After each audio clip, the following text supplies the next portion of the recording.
You say and spell your name. Yeah, Tyler Glenn, Tyler Glenn. Okay, so today let's just start off. You're coming out as a solo artist today, which is a big deal in and of itself. How does it feel?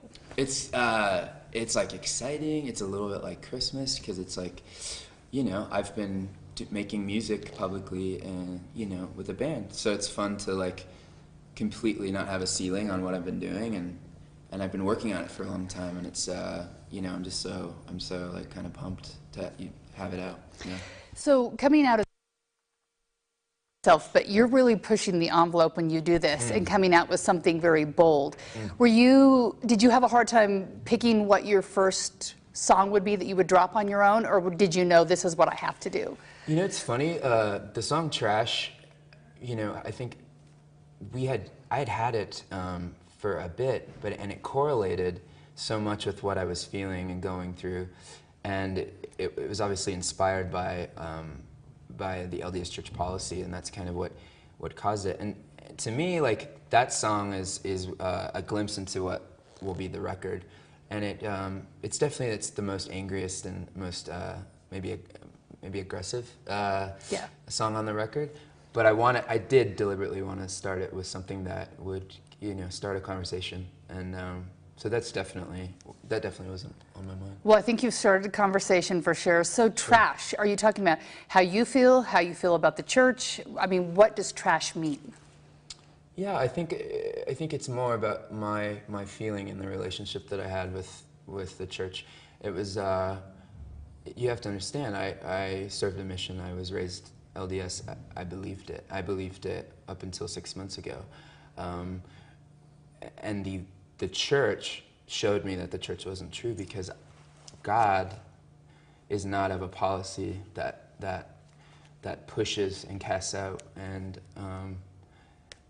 it felt like the square peg round hole lifestyle was completely unbearable at that point. And I realize now, like, the line was drawn, and so I just went and I realized there are things that are fundamentally wrong with the system, and this church is not the only true church, and it's in fact harmful to a lot of people, and it's done a lot of good, and I think Mormons are beautiful people, but there's a system here that's not where it should be. Tell me about your breaking point. I listened to you talk about it on Mormon Stories, but you obviously heard that the church no longer wanted to baptize children of gay parents. How did that make you feel inside?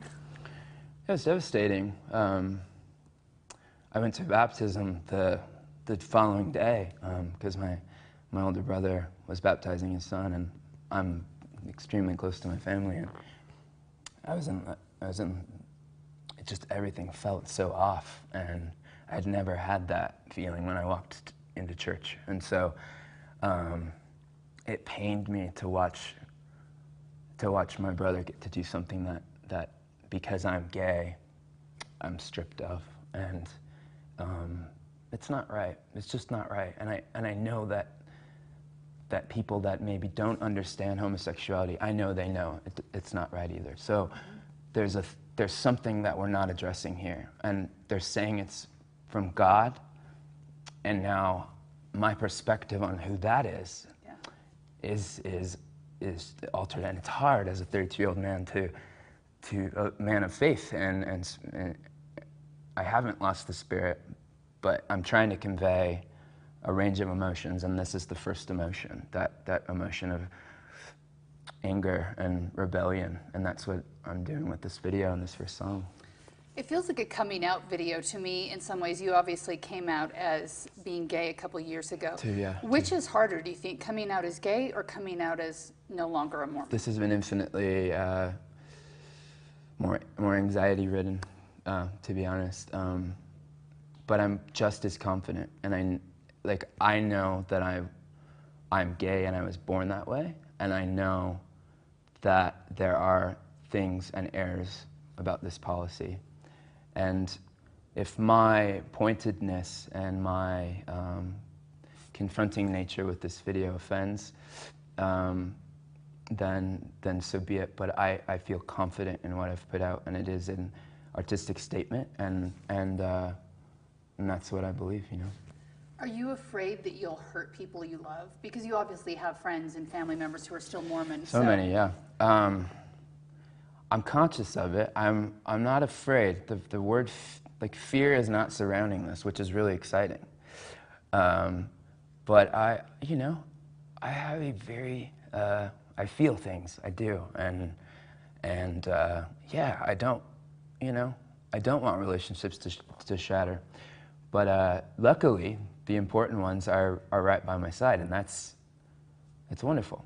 So that's what counts. A lot of the wider audience that loves your music isn't going to be Mormon and isn't going to get a lot of what's in your music. So was it a lot of it for you? Because I mean, there were temple symbols and handshakes in there that people wouldn't know, and spitting on Joseph Smith. So was a lot of just healing for you of how you felt, or what did you want to come from that? It was my act of defiance. Like, I've been called an apostate. I am put in a box of apostasy simply because of my nature. The line is drawn, and now I've examined these things, and these things feel false and feel not of God. And so it's my rebellion. I painted those altered images. I did these things because it's my ultimate. It's freeing myself. I'm freeing myself in that video, and yeah, I recognize it's extremely intense for some people because it's things that they do hold dear. But I want people to know that I held those things dear and sacred. You said you showed it to your mom. Yeah. Was that hard? Yeah. My mom doesn't like it. My mom is the most wonderful person. I know I'm biased because she's my mother, but she stands by me, and my dad doesn't like it. But they stand by me, and that's seeing real love. That's amazing. And that's all I ask, from my parents and my family. So they still love you. You can go home for dinner tonight. I'm gonna go home not tonight, but hopefully when I get to see them next time. Yeah, and yeah. In Rolling Stone, you talked about some of the gay suicides that have been happening since even this announcement's been made. What do you want people to know? If somebody's at home right now and they're gay and they're wondering or confused or letting all of this get to them, what would you say to them? Oh, it's the most cliche thing you can say in response to that, but it does get better. It's, I know I appear to be somewhat emotional. I may be angry in the video clip, but I feel like I'm flying. I'm so excited and happy and creative and inspired, and I know that's out for people. And I think, I don't know, life is awesome and exciting, and no, you're not alone. And if this song is helping you, and if I can tell your story, then hold on, because I want to keep telling that. And I have more material that's going to speak to your experience. So, for the LDS audience who listens, there's a lot of people who have questions, or they wonder, and they try to decide for years whether they're in or they're out. Do you feel a burden of stepping out, or do you feel free, like you were saying, like you finally feel free of whatever it was you were feeling along the way? It's still it's a complex thing. I literally lost my faith and my belief in God in the same weekend, and it's been a rebuilding process. And so I don't know if I have an answer to that, but I do feel free, and I'm so excited and inspired, and so excited to see what more is out there for me. So, I don't know. Yeah. Do you still believe in God, though, a different version of God, or is that still I part of don't the know. questions? I don't know, because I believed so much in something that has proven it's false. So it's hard. I have a belief in human spirit. I have a belief in really good energy right now. I have a belief things have happened for a reason in my life. I don't know. Have you formally taken your name off the records of the church? No. No, and I'm not naive. I expect a response, and that's fine. But you haven't had a phone call from the church yet today to say? Not today. I don't know if they have my number, but maybe they'll mail me a letter. A letter. On a happier note, you're doing fun things tonight and helping out a friend. Tell me about what you're doing.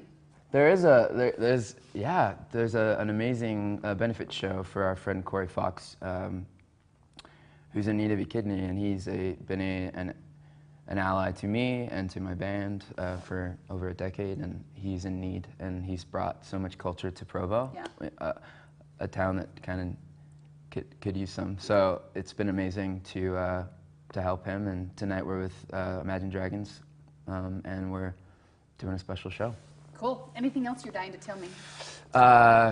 Just keep your eyes peeled. I'm putting out a record this fall, and I'm super excited, and I'm grateful to be able to speak about this stuff. So very cool. And I do have to ask you, we were talking about this before we were on camera, but you haven't shown a lot of this to your band, your music. Are you afraid of their reaction when you see them tonight?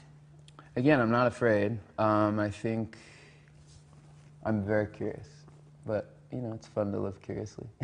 Do you think it'll hurt I mean, obviously they're sort of the same career but separate. Do you think it'll hurt Neon Trees, you're going solo, or do you think you can? I don't know, that's interesting. I don't know if I've thought about it. The Neon Trees is still a band, and life is happening with them because they're expanding their families, and I'm taking this time to focus on this record because it's something I have to do. Yeah. You know, I feel it. So, I don't know, stay tuned. Very good. I hope it doesn't affect the band, but we'll see. Well, thank you so much for sitting down with us. Thank you so much. Very fun. Awesome. All right.